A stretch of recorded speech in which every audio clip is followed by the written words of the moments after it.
Dios les bendiga grandemente a todos. En estos momentos vamos a estar con la serie de lecciones Cómo llegar a ser un buen intérprete de la Biblia, donde en estos momentos vamos a estar viendo lo que es la segunda lección y los dos puntos principales que vamos a estar viendo tienen que ver que para ser un buen intérprete debemos utilizar herramientas correctas. Y también, para ser un buen intérprete, se debe conocer los principios generales de la Biblia. Entonces, vamos a iniciar en estos momentos a estar hablando de lo que es un buen intérprete debe tener herramientas correctas. Y siempre va a estar la pregunta, ¿cuáles son aquellas herramientas correctas que debemos tomar en cuenta? ¿Cuáles son aquellas herramientas que son necesarias y fundamentales para ser un buen intérprete de la palabra de Dios? En estos momentos vamos a estar viendo estas 8 herramientas que podemos considerar y otras que podemos tomar en cuenta también. Vamos a ver que las traducciones son muy necesarias, es una gran herramienta y es necesario que cada buen intérprete considere utilizar la mejor traducción posible. Pero también debemos recordar algo, las traducciones son hechas por los hombres. Debemos saber que una traducción se toma del idioma paterno y se traduce al lenguaje receptor que a las personas a quien desea que esa versión llegue o esa traducción puedan entenderlos. Pero muchas veces debemos saber también que al ser una traducción varían las palabras. Muchas veces hay traducciones que lo hacen de mejor manera que otras. O hay pasajes que son traducidos en una versión y en otra no. Es necesario que tomemos en cuenta eso. Por ende, es necesario tener buenas traducciones siempre a la mano. Uno de los consejos que he tomado es que todo buen intérprete debe realizar una crítica textual a cada pasaje. Y es bueno que cada vez que se va a ir a un pasaje se utilicen varias traducciones y que haya un conocimiento de lo que es el idioma en que fue escrito originalmente, tanto el Antiguo Testamento, los idiomas, y el Nuevo Testamento. Es necesario que para conocer esas traducciones tomemos en cuenta lo que son los manuscritos o códices también. Pero es necesario saber más de una traducción siempre que vamos a hacer un estudio de la Biblia. Siempre que se va a exponer la palabra de Dios, hay que tomar en cuenta ello. Ahora, es necesario esto porque existen varias traducciones a lo largo de la historia. Si bien es cierto, la Biblia ha sido traducida en numerosas ocasiones y ha sido traducida muchas veces en diferentes idiomas, aproximadamente 450 lenguas de forma completa y más de 2000 de forma parcial. Esta información nos da a entender que la Biblia es uno de los libros que a lo largo de la historia ha sido mayormente traducido. Entonces es necesario que nosotros tomemos en cuenta eso.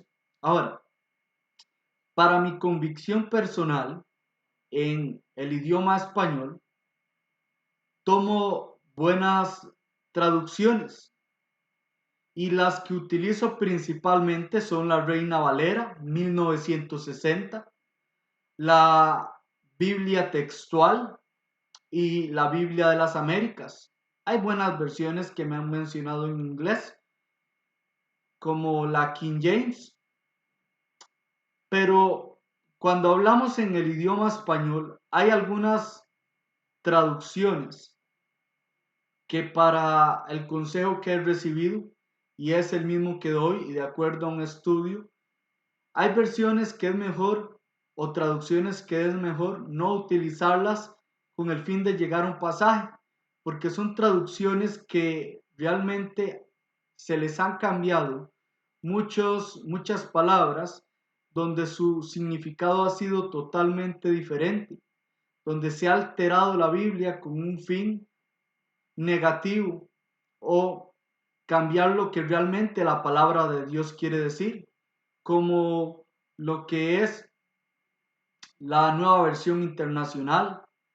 Es una versión que realmente no es recomendable usar por sus graves errores que cometen al cambiar algunas palabras para lo que es promover el homosexualismo, o cambian algunas palabras para promover lo que es el calvinismo, y no es una versión o una traducción confiable, o lo que es la traducción del Nuevo Mundo de las Santas Escrituras, que es la traducción que ha sido hecha por lo que es la misma organización de lo que son los testigos de Jehová, donde desacreditan a la tercera persona de la deidad, donde desacreditan al Espíritu Santo, su personalidad, perdón, o desacreditan la divinidad de Jesús también. Entonces, es importante considerar buenas traducciones. Y para muestra un botón, déjenme compartir un texto en lo que vamos a ver que es necesario hacer una buena crítica textual siempre. Esto es un texto que en la carta que vamos a ver se encuentra en Santiago, en el capítulo 4, versículo 5. Vamos a ver Santiago capítulo 4, versículo 5, y luego que podamos ver lo que menciona este pasaje utilizando en estos momentos tres versiones: la Reina Valera 1960, la Biblia de las Américas y la Biblia textual. Dice así la Reina Valera: ¿o pensáis que la Escritura dice en vano, el Espíritu que Él ha hecho morar en nosotros nos anhela celosamente? Está en pregunta. Pero aquí es necesario que tomemos en cuenta la lectura de esto para que veamos la gramática. Aquí vuelvo a leer, dice: ¿o pensáis que la Escritura dice en vano, el Espíritu que Él ha hecho morar en nosotros nos anhela celosamente? Veamos ahora lo que dice la Biblia de las Américas, capítulo 4 de Santiago, versículo 5. ¿O pensáis que la Escritura dice en vano, Él celosamente anhela el Espíritu que ha hecho morar en nosotros? ¿O, o pensáis que la Escritura dice en vano, Él celosamente anhela el Espíritu que ha hecho morar en nosotros? ¿Está en pregunta? Veamos ahora cómo lo traduce la Biblia textual. Dice: ¿o pensáis que la Escritura habla en vano? ¿No tiende al celo el Espíritu que hizo habitar en nosotros? Es necesario que aquí veamos la diferencia de cada pasaje, o, perdón, de cómo lo traduce cada versión. Si bien es cierto, es importante. ¿Por qué razón? Este texto y muchos otros de la Biblia han sido mal interpretados para promover la falsa enseñanza del calvinismo de la morada literal del Espíritu Santo en el cuerpo humano. Y aquí podemos ver que en estas traducciones hay una que realmente lo traduce de mejor forma o de mejor manera, que es la Biblia textual. ¿Por qué razón? Déjenme decirles. Si nosotros vemos en este momento lo que es la Biblia de las Américas, podemos ver que en este texto, que está en pregunta, dice, ¿o pensáis que la escritura dice en vano? Bueno, ¿dónde dice esto? Realmente el escritor no cita textualmente. Podemos ver varios textos a los que él se pueda referir. Podemos ver como por ejemplo Génesis capítulo 8 versículo 21, donde en ese texto dice, no volveré a destruir más la tierra por causa del hombre, porque el intento del corazón del hombre es malo desde su juventud.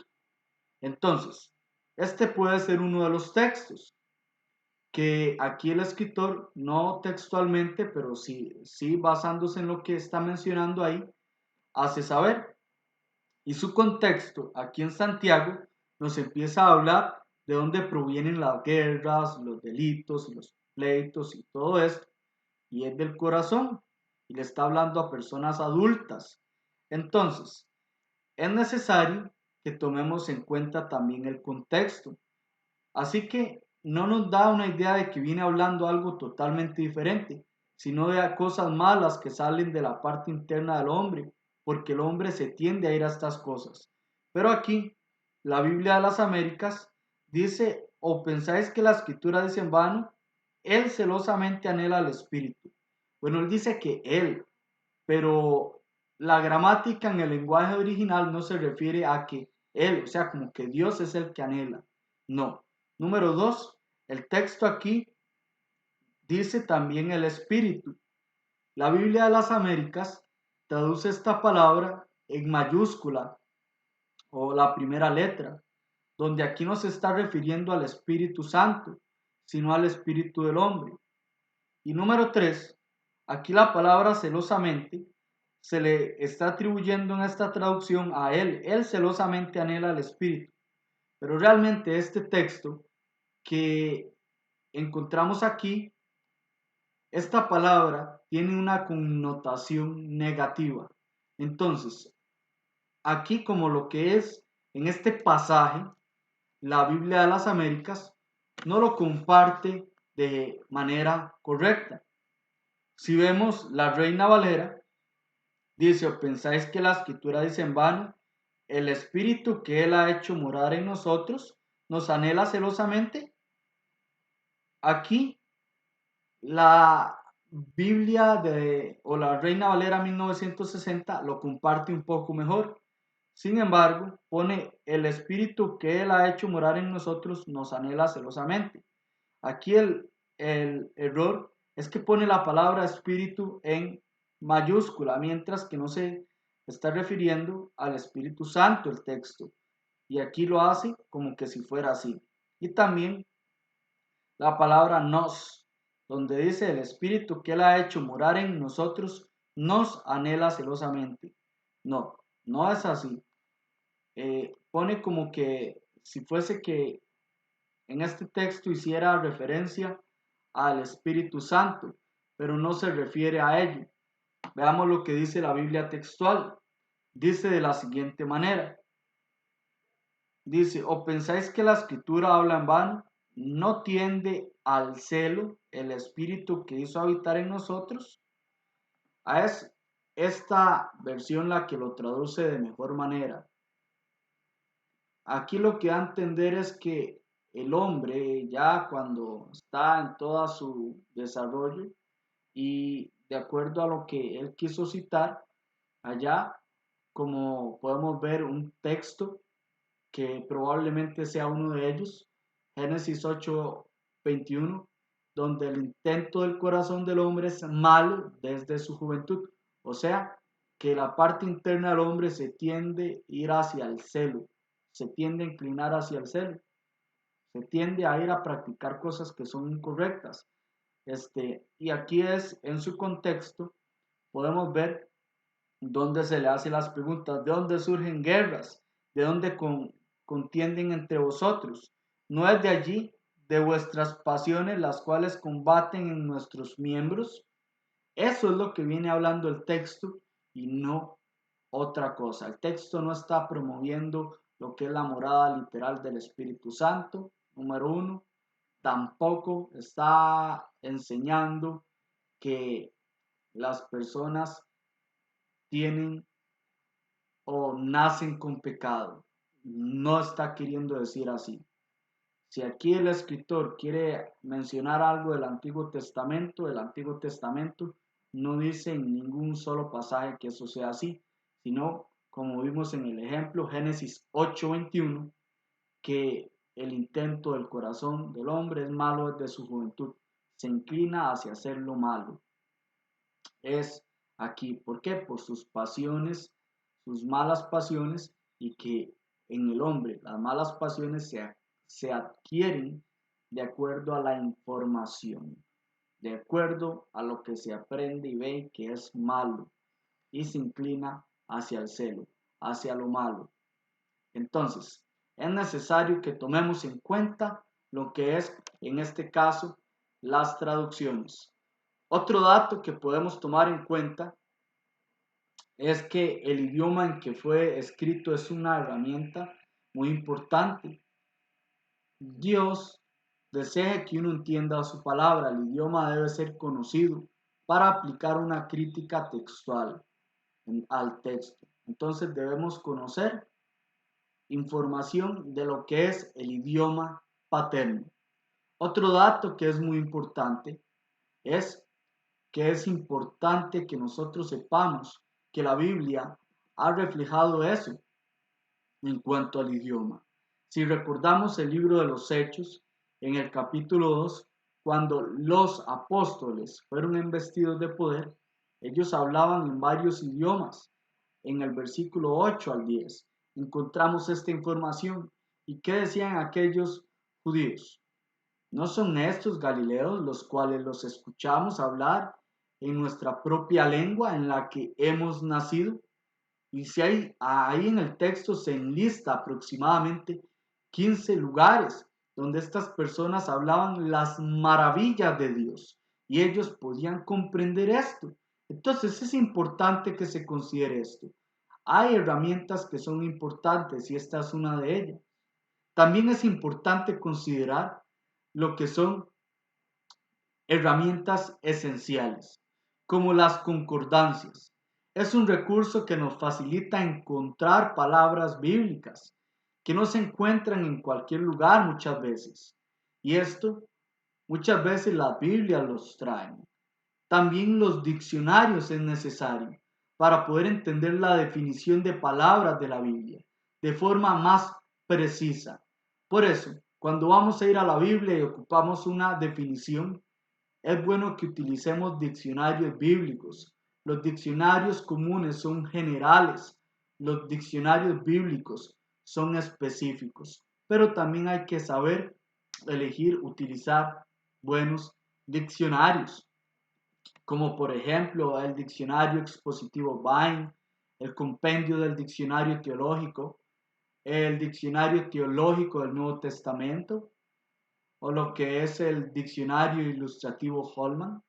Es necesario ver y tener también varios diccionarios para ver cuál es la mejor definición que da y que respeta los parámetros de lo que es la palabra de Dios. Los léxicos son muy importantes, nos dan información muy apropiada en cuanto al caso en que se encuentra la palabra en su idioma original, lo que es el tiempo, el número, el género, todo eso es necesario, perdón, y es bueno considerar varios.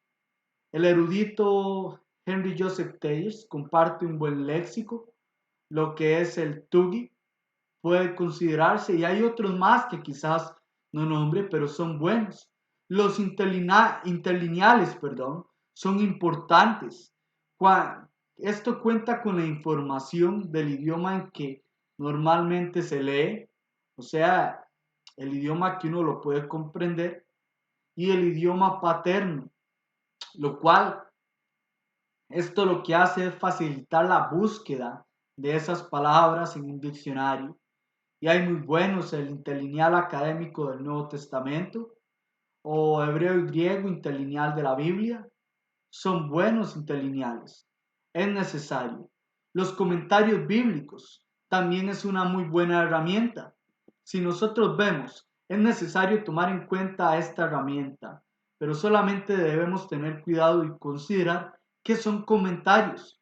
Muchas veces nos pueden servir y nos aclaran y nos ilustran el panorama, pero también hay que tener el cuidado que los comentarios pues son hechos por hombres, pero es bueno siempre considerar buenos comentarios, comentarios de hermanos sanos en la fe, hermanos que realmente han invertido tiempo, que aman la verdad, que aman la sana doctrina.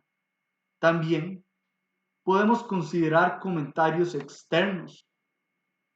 Y cuando menciono comentarios externos que tal vez no son de consulta como para darnos información de un libro o una epístola de la Biblia, sino un tema en específico. Como por ejemplo, si nosotros queremos hablar de un animal de la Biblia, quizás la Biblia nos da información, pero no nos da todo. Y podemos ir a libros, documentales, como los de National Geographic. Podemos ver libros de arqueología, podemos ver libros de medicina, libros que prueban la lógica, libros que prueban argumentos de la existencia de Dios, evidencias históricas. Es bueno utilizar esto. Ahora, mi recomendación, nunca, nunca utilicemos un libro que vaya a enseñar una falsa doctrina o personas que son ajenas a la verdad, como utilizarlos para enseñarlo como sana doctrina. Eso es algo que no hay que hacer. Más bien, muchas veces se puede poner a prueba esto. Se muestra el error de estos libros y con la Biblia se refuta ese error para que las personas vean la verdad con claridad y las razones del por qué no es bueno seguir ese tipo de enseñanza. Como por ejemplo lo que hemos mencionado ahorita, que son las enseñanzas del calvinismo. Entonces debemos tener en cuenta esto. Ahora, es necesario que también tomemos en cuenta que hay buenos materiales, inclusive hasta digitales, donde hay buenas aplicaciones. Word es una buena aplicación donde aquí se comparten comentarios, se comparten concordancias, se comparten lo que son léxicos, diccionarios, traducciones. Se comparte esta información, es una muy buena herramienta que se puede descargar en nuestro dispositivo electrónico. Y es muy bueno esto. Logos, el interlineal hebreo y griego de la Biblia se encuentra como aplicación y se puede utilizar. Si queremos ver manuscritos, existe el Centro de Estudio de Manuscritos del Nuevo Testamento. Esto lo encontramos en las páginas de internet y es una herramienta que se puede tomar en cuenta. Entonces, nosotros debemos saber que un buen intérprete de la Biblia va a considerar estas herramientas. Va a saber que éstas le van a dar un buen material y que se puede usar para comprender la Biblia mejor y para exponerla y darle sentido a que otras personas lo puedan entender con facilidad. Ahora, aparte de esto, debemos conocer lo siguiente: principios generales de la Biblia. Un buen intérprete debe saber los principios generales de la Biblia. Y si nos preguntamos, ¿cuáles son esos principios generales? Vamos a ver los siguientes. Vamos a ver aquí estos que encontramos aquí en pantalla. Si bien es cierto, es necesario que esta información la tomemos en cuenta. ¿Cuántos libros tiene la Biblia? Si bien es cierto, la Biblia es un compendio de 66 libros, que son libros escritos por 40 hombres. Quien es el autor es el Espíritu Santo, puesto que estas personas fueron inspiradas, donde muchas veces ese mensaje fue dicho de manera oral, que se conoce como inspiración verbal plenaria, y luego fue escrito, donde el tiempo en que la Biblia se escribió aproximadamente es durante unos 1600 años. El Antiguo Testamento se empezó a escribir desde lo que es el año 1400 antes de Cristo. El Antiguo Testamento nos presenta a nosotros 39 libros, contiene 929 capítulos y 23.214 versículos. Es importante esta información.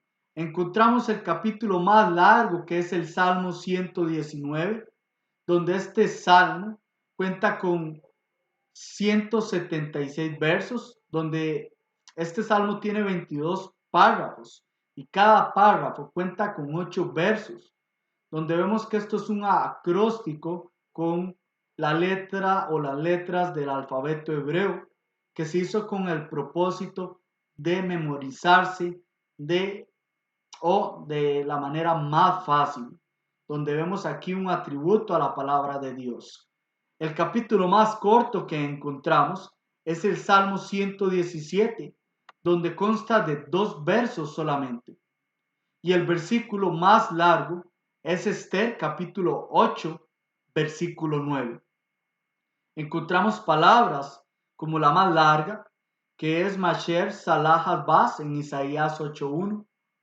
El libro más largo es el Salmos, el libro de los Salmos, que son 150 salmos. Realmente tiene una división de 5 libros, que eso lo estaremos hablando en otras lecciones cuando entremos a hablar del contenido de los salmos. Pero es necesario saber esto. El libro más corto es Abdías. Ahora, en el Nuevo Testamento tenemos la información de 27 libros. Comienzan desde Mateo y terminan en Apocalipsis, donde podemos ver que cuando hablamos que comienza de Mateo, es porque los escritores o Mateo, Marcos, Lucas y Juan lo que nos comparten es el relato de la vida de Jesús, donde vemos su nacimiento hasta su resurrección y más cosas que encontramos ahí, información, pero se da esta transición de donde viene Jesús, donde sabemos que él vino de mujer, nacido bajo la ley, Gálatas 4:4, y él vino y cumplió la ley a cabalidad, él fue perfecto en todo sentido, y podemos ver que en la cruz, la ley queda allí. Como dice Colosenses 2:14, anulando el acta de los decretos que había contra nosotros y nos era adverso, quitándolo de en medio, clavándolo en la cruz. Entonces, vemos que esa información hay que comprenderla en la transición, pero de acuerdo a la división que tenemos en nuestras Biblias, encontramos la división en la página o que da a entender el Nuevo Testamento y encontramos de Mateo hasta el libro de Apocalipsis o Revelaciones, donde el Nuevo Testamento cuenta con 260 capítulos y 7.959 versículos. El Nuevo Testamento, nosotros debemos entender que el libro más corto es la segunda epístola que comparte el apóstol Juan y también el versículo más corto, que es Juan 8:35. Eso sí, en el idioma español. En el idioma griego, que fue escrito originalmente el Nuevo Testamento, encontramos que el más corto es Primera de Tesalonicenses, capítulo 5, versículo 16. Ahora, es importante entender toda esta información. El Antiguo Testamento nos muestra a nosotros bastante dato en cuanto a lo que es mostrar la naturaleza y el carácter de Dios. Nos muestra a nosotros cómo el Antiguo Testamento comparte informaciones de el Mesías de muchas maneras. Señala a Cristo, nos da datos de esto. El Nuevo Testamento nos da información de lo que es Cristo como el autor y consumador de la fe. Es necesario saber esto. Ahora, cuando hablamos del idioma de la Biblia, debemos considerar que lo que es el Antiguo Testamento originalmente se escribe en hebreo y ciertos pasajes encontramos en arameo, como Esdras capítulo 4, versículo 8 al capítulo 6, versículo 18, Jeremías 10:11 y Daniel capítulo 2, del versículo 4 al capítulo 7, versículo 28, y el Nuevo Testamento lo encontramos en el idioma griego. Aunque también debemos tomar en cuenta que el Antiguo Testamento fue traducido al idioma griego, que se conoce como la Septuaginta, traducido por 72 ancianos que se tomaron el tiempo para hacer ese trabajo. Pero también debemos considerar un dato que es muy importante y que es muy valioso y que nosotros no podemos dejar a un lado. Y es que nosotros debemos saber que la Biblia nos da la información de un tema y ese tema central es el que debemos tomar en cuenta. ¿Quién es Dios y qué quiere que nosotros hagamos? El tema focal o el punto focal es que Dios a través de Cristo nos da la salvación. El punto central que encontramos de la Biblia es cómo Dios muestra su amor con la humanidad. Dios ha pensado siempre en la humanidad. Nosotros podemos ver un gran texto allá en Hechos capítulo 2, donde nos comparte esta información. Ahora, hay otro dato que debemos considerar, que es el siguiente. Cuando nosotros hablamos aquí de esto, recordemos, sobre todo debemos saber cuál es el tema central de la Biblia, pero también debemos saber estas cualidades importantes para comprender estos principios, que tenemos el privilegio de tener las divisiones del libro, capítulo y versículo. Y es necesario entender esto. Cuando hablamos de la división de libros, en tiempos de los judíos, Neil R. Lightfoot, en su comentario, ¿Cómo nos llegó la Biblia?, él comparte en la página 53 donde habla del canon de las escrituras y dice que la división de los judíos, ellos tomaban el Antiguo Testamento de acuerdo con lo que comparte Flavio Josefo, donde los judíos agruparon los libros de forma diferente. Hicieron una división de 22 libros, donde ellos lo que hicieron es que los 12 profetas menores los consideraron un solo libro, Jueces y Ruth, primera y segundo libro de Reyes, primero y segundo de Crónicas, Esdras, Nehemías, Jeremías, Lamentaciones, considerados como un solo libro, y todos los demás por aparte. O sea, ellos hicieron una agrupación de 22 libros, que son los 39 libros que hoy nosotros tenemos. Y aquí lo hace en contra de Apión de Josefo. Lo encontramos ahí en contra de Apión de Josefo 1.8.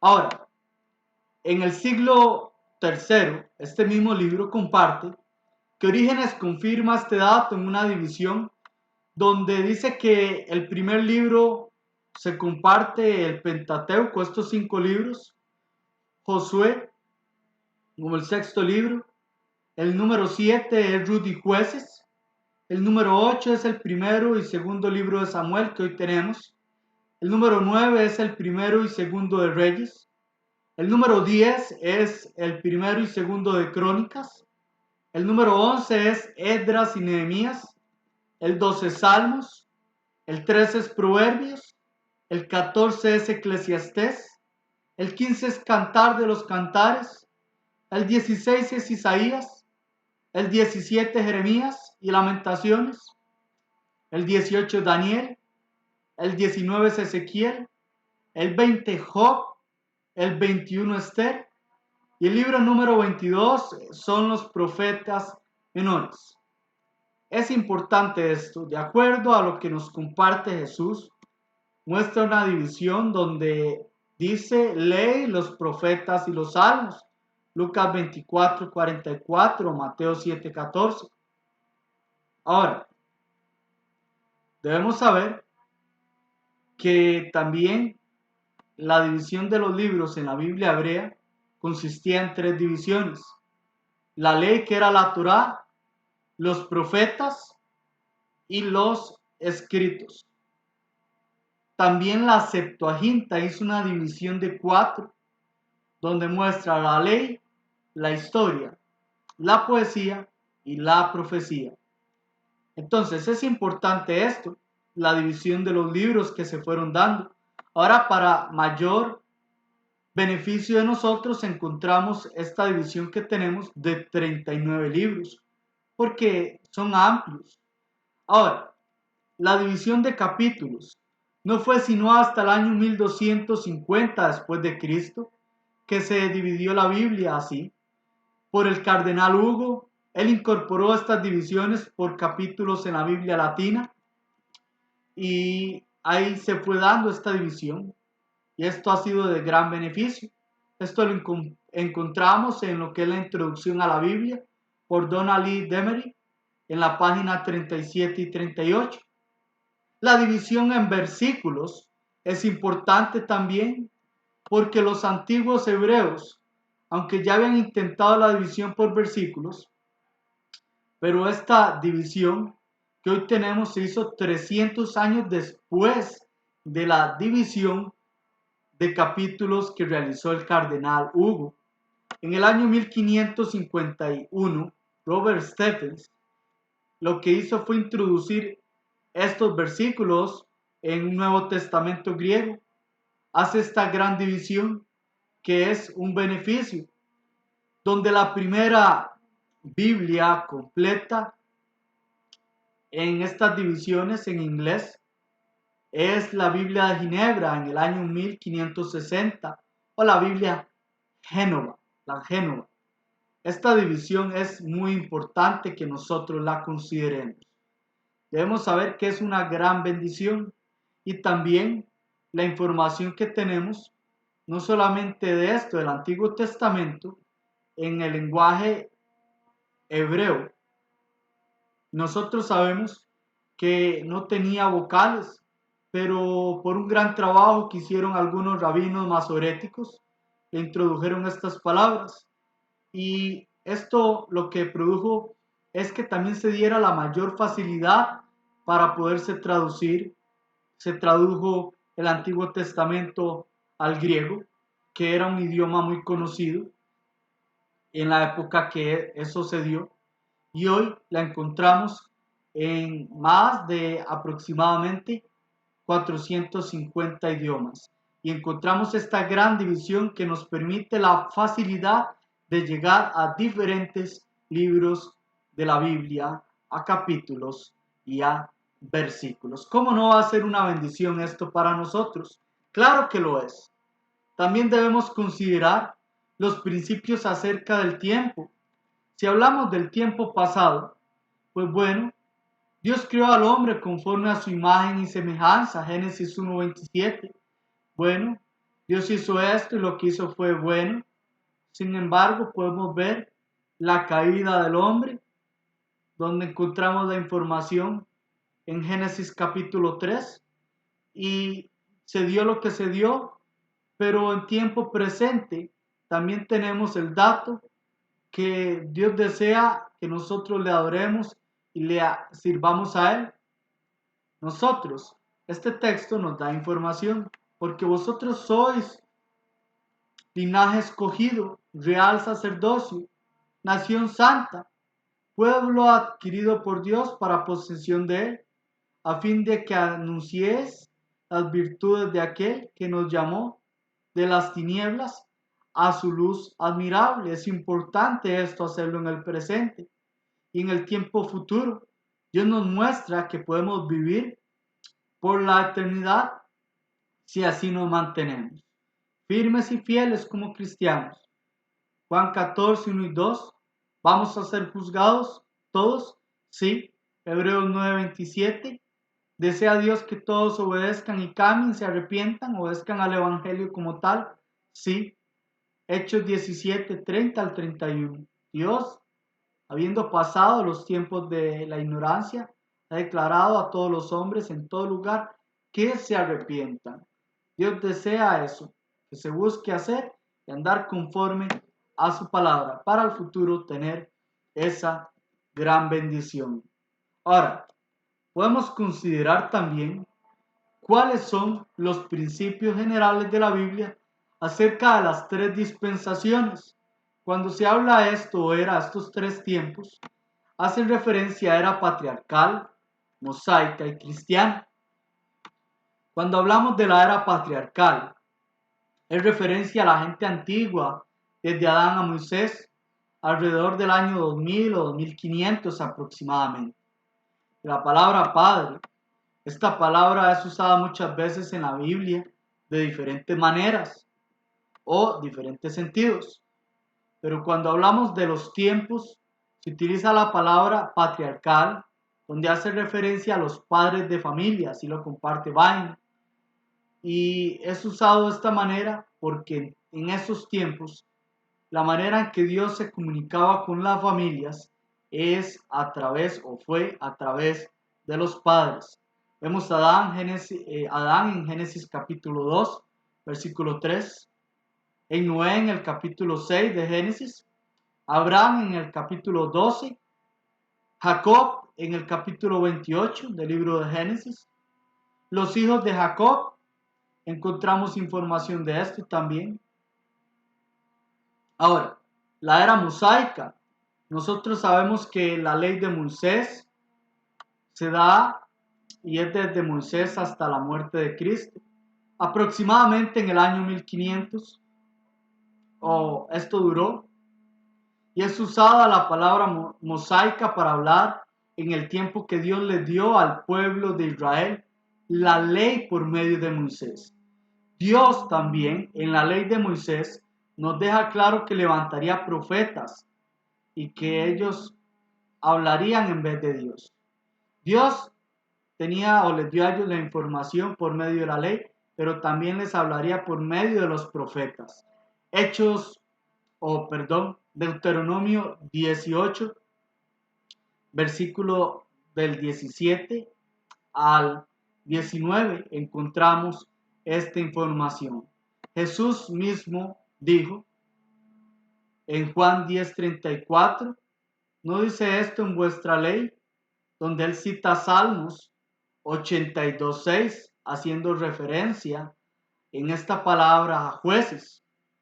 También encontramos la era cristiana, que es donde encontramos ya la ley de Cristo desde que se establece la iglesia en la fiesta de Pentecostés hasta el fin, donde sabemos que eso se da del año 29 o 30 después de Cristo aproximadamente.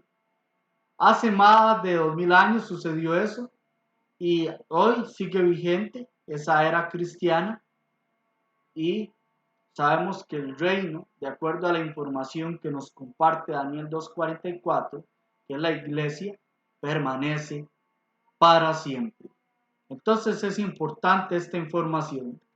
Otro dato que es muy importante tiene que ver con los periodos en la cronología. Vamos a ver estos periodos en la cronología. Si vemos que antes del diluvio, que esto se da del año 4004 hasta el 2348 a.C., 1556 años aproximadamente, desde la creación hasta el diluvio.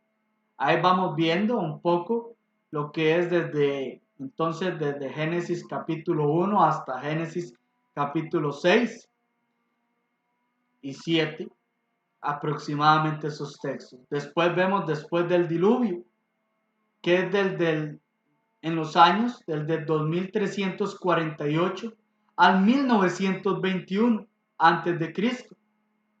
donde vemos que son 427 años aproximadamente desde el diluvio hasta el llamado de Abraham. O sea, desde Génesis capítulo 7, 6 y 7 hasta el capítulo 12, un aproximado. Ahora, cuando hablamos de los patriarcas, aquí debemos saber a qué nos referimos, que es desde el año 1921 al 1706 a.C.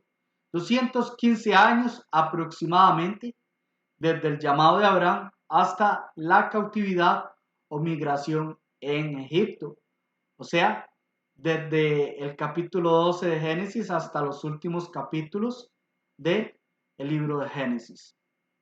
Que ahí vemos que se usa esta palabra para referirse a Isaac y Jacob y los descendientes de él. Entonces es importante que tomemos esta información. Ahora, cuando hablamos de la migración en Egipto, o también primero ellos emigraron ahí, pero después estuvieron cautivos allí. Esto fue en el año 1706 al 1491 antes de Cristo. 215 años desde esta migración de Egipto hasta el éxodo hasta la salida, cuando salieron de allí, cuando Dios los libertó, los sacó de allí. Y después encontramos lo que es el desierto, donde esto se da desde el año 1491 al 1451 antes de Cristo. 40 años desde el éxodo al cruce del Jordán. Encontramos ahí información, el libro de Éxodo, podemos dar información de lo que se encuentra allí. Ahora, la conquista de Canaán, ahí nos podemos imaginar, o vamos a hablar del libro de Josué, pero esto es del año 1451 al año 1400, donde es 51 años desde el cruce del Jordán hasta la muerte de Josué, aproximadamente. Ahora, jueces, recordamos ese ciclo donde se levantaba un juez, moría, el pueblo hacía lo malo, Dios los perdonaba, otro juez, un ciclo que se daba allí, 1400 al 1095 antes de Cristo, un aproximado de 35 años desde la muerte de Josué hasta el ungimiento de Saúl, aproximado. Y encontramos lo que es el Reino Unido. Reino Unido es del 1095 al 975 antes de Cristo. Y debemos recordar, el Reino Unido se conoce por ser 120 años, donde los tres reyes involucrados son Saúl, David y Salomón, donde cada uno aproximadamente duró 40 años. Y esto es desde el ungimiento de Saúl hasta la muerte de Salomón, donde podemos ver que Roboam no tomó el consejo de los ancianos, sino el consejo de sus amigos y quiso tratar de una manera muy ruda al pueblo y muchos pues no le dieron la aval a lo que él quería y se dividió el pueblo de Israel. 10 tribus al norte y 2 tribus al sur. Al sur estaban solamente Judá y Benjamín. Ahora, también el reino dividido se conoce que es desde el 975 al 722, donde esto dura antes de Cristo 253 años, que es desde la muerte de Salomón hasta la caída de Israel del norte, ¿verdad? Brasil. También vemos lo que es el reino de Judá solo, que es desde el 722 al 586 antes de Cristo. 136 años desde la caída de Israel hasta la caída de Judá, la caída de Jerusalén. Y después encontramos lo que es la cautividad babilónica, donde esta cautividad se da desde el 586 al 536 antes de Cristo. 50 años, ojo, desde la última deportación o intervención babilónica hasta el inicio de los 3 retornos. Ahora, el inicio de la cautividad babilónica es desde el año 606 a.C. hasta el 536 a.C., donde el pueblo estuvo cautivo 70 años. 70 años. Y los 3 regresos de Babilonia, que no necesariamente en los 3 ingresos de Babilonia, que no necesariamente llegó Nabucodonosor, pero tuvo que ver.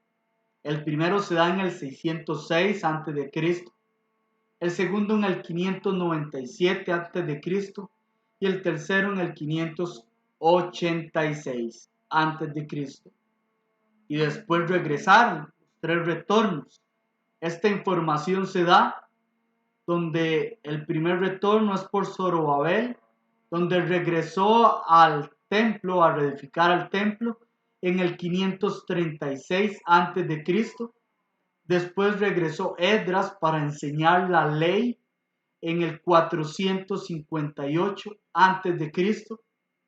Después lo hizo Nehemías, donde regresó a construir los muros de la ciudad en el 445 a.C. Después los últimos años que se dan allí, aproximadamente 45 años, y después encontramos lo que es un periodo de silencio, 400 años de silencio, que es desde el fin de Malaquías hasta Zacarías, donde se rompe el silencio. Cuando hablamos de silencio, no es porque no se haya cumplido una profecía en ese tiempo, sino que no hubo un profeta que hablara en vez de Dios, un profeta que fuera inspirado, y en ese periodo intertestamentario no hubo que hablara profeta en vez de Dios. Entonces eso es importante. Después fue el nacimiento de Jesús y el establecimiento de la iglesia. Ahora, debemos saber que se menciona que el nacimiento de Jesús, de acuerdo al calendario que se dio en aquella época o a lo largo del tiempo, Jesús nace en el año 4 a.C. y muere en el año 29 y 30 aproximadamente después de Cristo. Las palabras antes de Cristo y después de Cristo es de acuerdo al calendario. Entonces Jesús nace en el año 4 y muere en el año 29 y 30 aproximadamente, donde él, sabemos que él murió a la edad de lo que es 33 años. La Biblia no se equivoca al decir que Jesús inició su ministerio a la edad de 30 años, siendo Lucas inspirado y un hombre que recopiló esta información. Lucas 3:23 pone ese aproximado a la edad que Jesús inició su ministerio. A la edad de él, lo hizo en el año que empezó, año puede ser 26, pero a la edad que él inició su ministerio fue a la edad de 30 años y murió a la edad de 33 aproximadamente. Nace en el año 4 aproximadamente antes de Cristo, de acuerdo al calendario, y muere en el año 29 o 30 después de Cristo aproximadamente. Esto sabemos que fue un error o algo que se quiso recopilar, donde Dionisio el Eleusigio fue un monje erudito y matemático de origen bizantino, y este hombre quiso recopilar esta información desde la fecha de la Pascua. El Papa Juan I encargó a Dionisio para identificar correctamente las fechas, y de acuerdo entonces a lo que es el calendario gregoriano, suceden muchas de estas cosas. Pero esto debemos hacerlo así, de acuerdo al calendario, para no dar tantas vueltas, debemos tomar en cuenta esto. Jesús nace de acuerdo al calendario en el año 4 a.C., muere en el año 29, 30 aproximadamente después de Cristo. La iglesia se establece en el año 29, 30 de acuerdo al calendario, y tenemos esa bendición, la iglesia. La iglesia de Cristo permanece hasta hoy y permanecerá para siempre. Recordemos Daniel 2:44. Ahora podemos tomar en cuenta estos otros principios que son acerca de las instituciones divinas. Si bien es cierto, el matrimonio es una gran bendición, el matrimonio es instituido por Dios. Dios es el legislador y en su palabra nos ha mostrado desde el libro de Génesis, en el capítulo 2, versículo 14, que dice lo siguiente. Génesis 2:14. Dice así. Génesis 2:14 o 14 en adelante.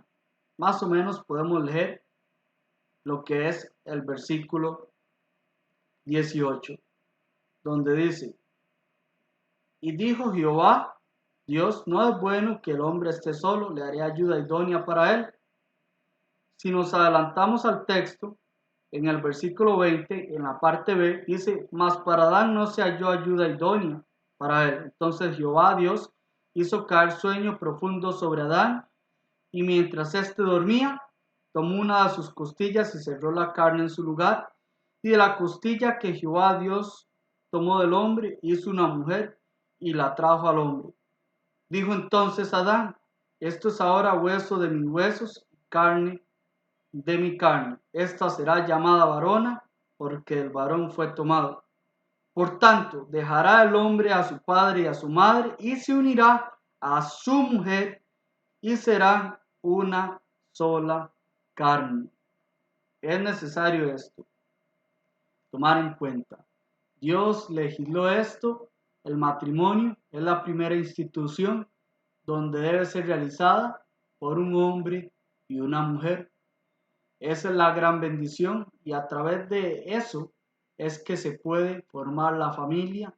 A través de un hombre y una mujer se puede procrear.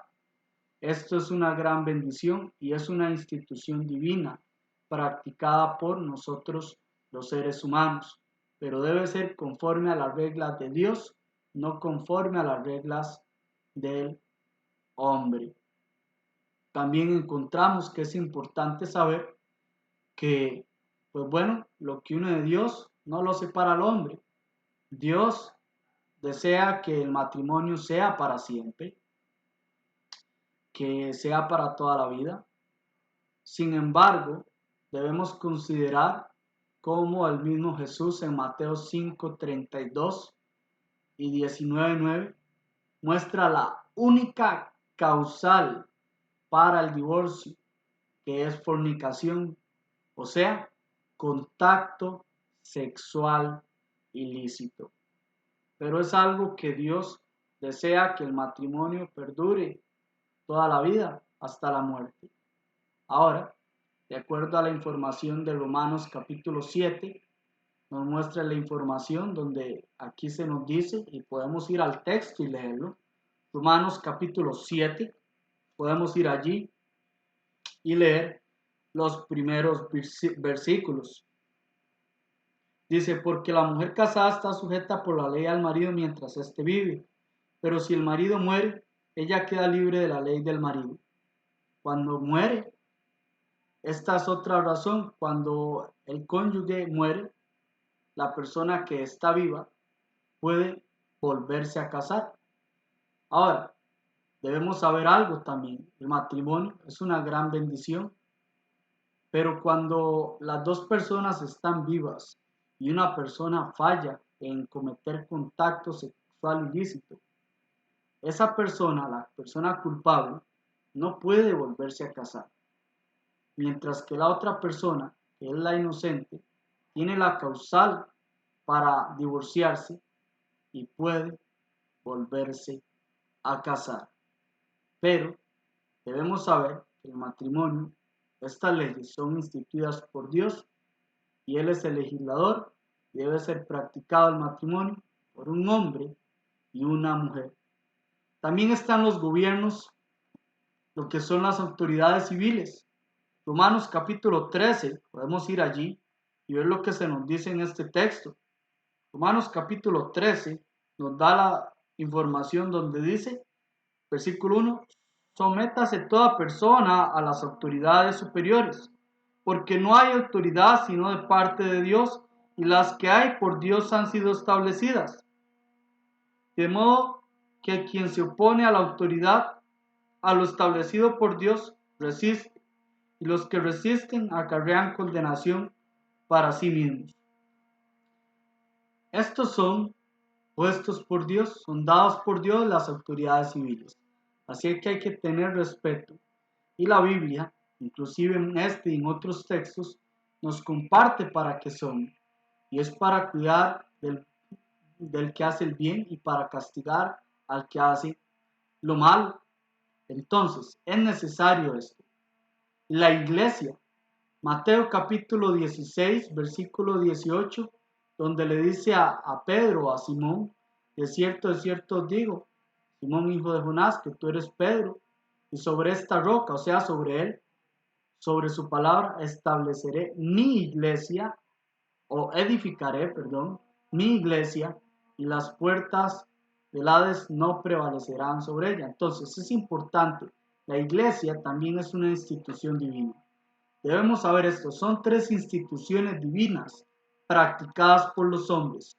Son tres instituciones divinas que deben estar en armonía. Tienen su autonomía, por decirlo así, pero las tres instituciones deben trabajar de acuerdo a los parámetros de Dios. Deben trabajar en armonía conforme a la voluntad. Por ejemplo, el matrimonio.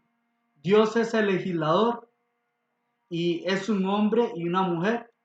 Tanto los gobiernos civiles deben tomar esto de la misma manera y la iglesia deben hacerlo así porque está legislado y ordenado por él y se encuentra en su palabra. Cuando estas instituciones se contradicen entre sí, hay un problema y el problema es en contra de Dios. El matrimonio tiene sus leyes y son universales. La iglesia tiene sus leyes y son universales. Los gobiernos tienen sus leyes y todo país o estado debe practicarlo y debe tener el cuidado de no ir en contra de la voluntad de Dios. Deben actuar haciendo lo correcto, pero ninguna de ellas puede contradecirse, aunque eso pasa, y podemos ver unos ejemplos para hacer mención de esto. Si nosotros hablamos de un matrimonio, si alguien decide hacer esto que no es correcto, no es bíblico y no ha sido legislado por Dios, que se dé entre un hombre y otro hombre, o una mujer y otra mujer, pues eso no es matrimonio. No es aprobado por Dios porque no es legislado por él. Vemos Génesis 2, 18 y 20 y 21. Podemos ver lo que Dios piensa acerca del homosexualismo o la homosexualidad. Primera de Corintios 6, 9 o Primera de Timoteo 1, 10. Eso no es bueno delante de Dios. No es correcto. Entonces va en contra de la voluntad de Él. Cuando hablamos de los gobiernos deben tener cuidado con lo que hacen. Por ejemplo, un gobierno que apruebe el aborto no está actuando conforme a la voluntad de Dios. Como por ejemplo podemos leer Amós 1:13. Amós 1:13 dice de la siguiente manera. Amós 1:13 dice así: Así ha dicho Jehová, por 3 pecados de los hijos de Amón, y por el cuarto no revocaré su castigo. No les iba a quitar el castigo a ellos. ¿Por qué razón? Porque para ensanchar sus tierras abrieron a las mujeres de Galaad que estaban encintas. Dios no desea eso. Nosotros podemos ver cómo Proverbios 6, 16 al 19 nos presenta una lista de 7 cosas que son abominables para Dios. y una de ellas es derramar sangre inocente. Dios no desea esto, así que si alguien está haciendo algo así, un gobierno, un país, no están andando de acuerdo a la voluntad de Dios. Cuando hablamos de una iglesia, que una iglesia practique adoración falsa, idolatría, enseñe falsa doctrina, permita hacer cosas inadecuadas, no es aprobado por Dios. Vemos la lista que comparte el mismo Pablo a Timoteo. En 1 Timoteo 1:10 nos comparte una lista de cosas que no están de acuerdo a la sana doctrina. Y podemos leer este texto para tener esta información. Dice de la siguiente manera. 1 Timoteo 1:10 dice, para los fornicarios, para los sodomitas, para los secuestradores, para los mentirosos y perjuros, y para cuantos se opongan a la sana doctrina. Aquí podemos leer el contexto también y entender todo lo que se habla, pero son prácticas que están en contra de lo que es la sana doctrina, porque son pecado. Y Dios, pues, detesta el pecado. El pecado es abominable, estas cosas no es algo que Dios quiere. Entonces, debemos saber que estas tres instituciones divinas deben ser respetadas por todos los hombres. Si bien es cierto, en estos momentos hemos aprendido a ver grandes herramientas donde deseo y que soy la primera persona en que quiero siempre utilizarlas para ser un buen intérprete y hacer un buen trabajo, y que también todas las personas que en algún momento ven esta lección, de la misma manera, recuerden siempre todos estos principios generales de la Biblia, y así vamos a entender de la mejor manera o de la mejor forma lo que Dios quiere darnos a entender en su palabra, y así poder compartirlo con otros. Esta es la segunda lección. Que Dios les bendiga.